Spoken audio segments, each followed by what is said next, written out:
আরে রহিম ভাই, আজ সকাল থেকে আপনার বাসায় পানি নেই নাকি? দেখলাম সবাই ব্যস্ত। হ্যাঁ ভাই, মোটর নষ্ট হয়ে গেছে, পানি আনতে খুব কষ্ট হচ্ছে।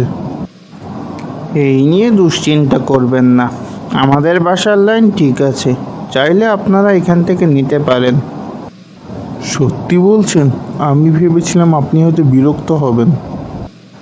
আরে ভাই, প্রতিবেশী যদি বিপদে পাশে না দাঁড়ায় তবে কাকে প্রতিবেশী বলবো? ঠিক বলেছেন, আসলে আমরা একে অপরের সুখ দুঃখে থাকলেই সমাজটা সুন্দর হয়। একদম, মনে রাখবেন প্রতিবেশী মানে শুধু পাশের বাড়ির লোক নয়, আসলে প্রতিবেশী হচ্ছে পরিবারের মতো। আজ থেকে আমিও খেয়াল রাখবো, আপনাদের যখন দরকার হবে আমাকে পাশে পাবেন।